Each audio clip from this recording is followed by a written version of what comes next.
정상 부위에서 피부를 채취를 해서 백반증이 있는 환부로 옮겨 심었습니다. 이걸 이런 식으로 계속 하다 보니까 흉터도 많이 생기고 색깔도 얼룩덜룩해지고, 그래서 이 펀치 사이즈를 많이 줄여보자, 이 마이크로 펀치 그라프트라는 게 그런 의미입니다. 펀치의 내경이 작으면 작을수록 흉터나 부작용 면에서 자유롭기 때문에 백반증 환자분들께는 아주 큰 희소식이죠. 네, 안녕하세요. 피부과 전문의 박준영입니다. 사실 이 영상을 시청하시는 분들은 백반증 환자 본인이거나 백반증 환자의 가족이거나 둘 중에 하나일 텐데요. 이분들이 사실 백반증 하면 치를 떱니다. 사실 잘 낫지도 않고 좀만 무관심하게 방치하면 번지고 상당히 오랜 기간, 거의 평생 스트레스를 받아야 합니다. 또 어린 아이의 경우에는 그 부모의 심정은 사실 이루 말할 수가 없습니다. 그래서 그런 분들이 간혹 이거 하얀 부분 진짜 싹 다 밀어버리고 수술해버릴 수 있는 그런 방법은 없나요? 우스갯소리로 그런 얘기도 많이들 하십니다. 그래서 준비를 했습니다. 요새 백반증에서 많이 시도되고 있는 미세 펀치 이식술에 대해 자세히 알아보도록 하겠습니다. 예전부터 백반증의 수술적 치료 방법들이 많이 시도되어 왔습니다. 정상 피부에서 피부 전체를 이식해 보기도 하고, 피부 세포를 배양해서 백반증 부위에 뿌려보기도 하고, 물집을 만들어서 그 물집 부위를 백반증 부위에 이식해 보기도 했습니다. 그런데 사실 이런 시도들이 결과가 그렇게 썩 만족스럽지는 못했어요. 그런데 그 중에서 그나마 제일 시도해볼 법했던 수술적 치료 방법이 바로 펀치 이식술입니다. 이 수술법의 컨셉은 멜라닌 세포가 소실되어 있는 백반증의 피부 부위에 정상 피부에 존재하는 멜라닌 세포를 한번 옮겨 심어보자 라는 거거든요.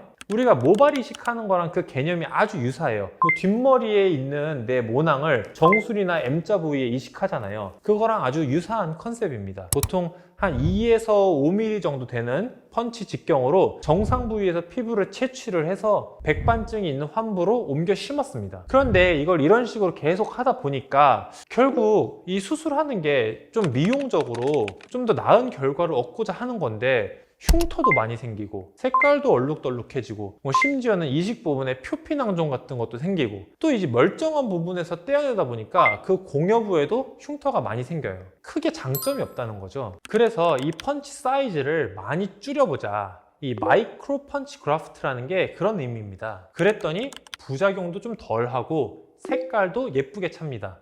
요새는 이제 기술이 발전해서 이 펀치 사이즈의 직경이 0.3mm에서 0.8mm까지 줄어들었어요. 펀치의 내경이 작으면 작을수록 흉터나 부작용 면에서 자유롭기 때문에 백반증 환자분들께는 아주 큰 희소식이죠.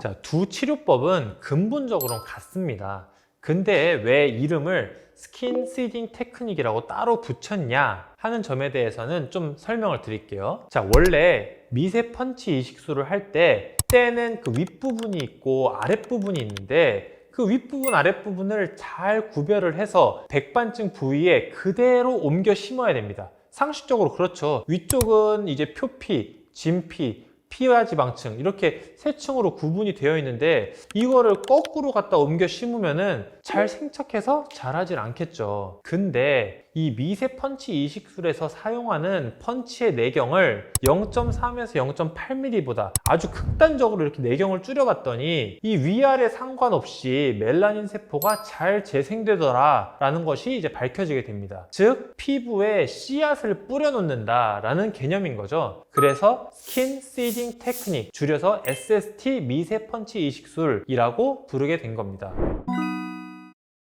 사실 그러면 너무 좋겠죠. 하지만 이 백반증이라는 질환이 전신 질환이고 색이 빠져있는 그 부분에 피부에 문제만 되는 건 아니잖아요. 그래서 수술을 받으실 수 있는 분들이 좀 정해져 있습니다. 이 백반증이라고 하는 피부 질환은 쾌분화 현상을 보이는 특징이 있어요. 쾌분화 현상이라는 거는 백반증 환자의 정상 피부에 자극이 가해지거나 트라우마가 생기거나 아니면 수술을 하거나 그러면은 이 정상 피부도 백반증으로 점차적으로 변하는 현상을 의미하거든요. 이 백반증의 질병 활성도가 아주 높은 시기에는 이 쾌분의 현상 때문에 사실 수술을 할 수가 없습니다. 우리가 정상 피부 조직을 떼서 백반증 피부 부위에다가 이식을 하는 건데, 정상 피부가 쾌분의 현상으로 백반증이 있는 피부 병변으로 하얗게 색이 빠지면 안 되잖아요. 그렇게 되면 이제 미용적으로 얻을 수 있는 이득이 없다는 겁니다. 또 이식받은 부위도 멜라닌 세포가 자라서 번져 나가더라도 백반증 부위의 말단 부분이 점점점 넓어지면서 처음에 수술하려고 마음먹었던 부위보다 더 커져 버릴 수 있어요. 그러면은 안쪽에는 이제 까맣게 색이 차고 주변부만 하얗게 링 모양으로 남은 현상이 나타나기도 하겠죠. 이래서 미용적으로 보기가 안 좋아요. 그래서 백반증의 질병 활성도를 꼭 고려를 해야 된다고 말씀을 드리는 겁니다. 자, 그러면 이 질병 활성도는 어떻게 측정을 하느냐 하면 바로 본인의 치료를 담당하고 계시는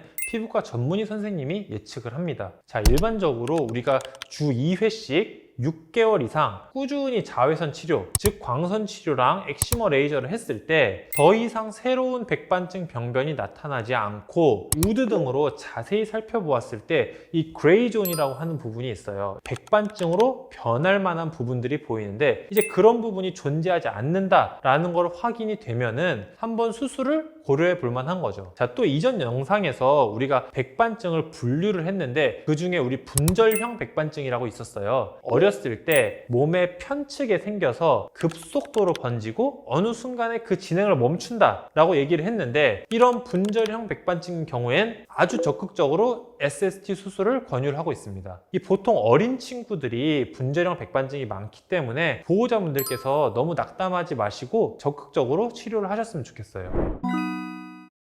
아무래도 수술이라고 하면은 어감이 좀 많이 아플 것 같고 입원해야 될 것 같고 그러잖아요. 근데 이 백반증 SST 수술은 그렇진 않아요. 이 수술을 할 백반증 부위와 정상 조직을 떼낼 부분, 이 두 군데를 주사 마취를 하면은 아주 간단하게 수술을 할 수 있습니다. 이 주사 맞는 정도의 따끔함만 잠시 참으면 수술 시에는 뭐 전혀 통증을 느끼지 못하고 마취가 풀리고 나서도 통증은 거의 없기 때문에 일상생활을 하는 데 있어서 전혀 지장은 없습니다. 그래서 어린 소아도 주사 맞을 때만 잘 협조가 된다면 충분히 수술할 수 있습니다. 이 수술 후 관리는 공여부와 수여부가 좀 다릅니다. 이 공여부는 정상 멜라닌 세포를 채취하는 부분이고 수여부는 수술을 받는 백반증 부분이에요. 이 수여부 같은 경우는 멜라닌이 잘 생착하도록 일주일 동안은 밀폐 드레싱을 해야 됩니다. 최대한 움직이지 않도록 해야 하고 물이 닿지 않는 것이 좋습니다.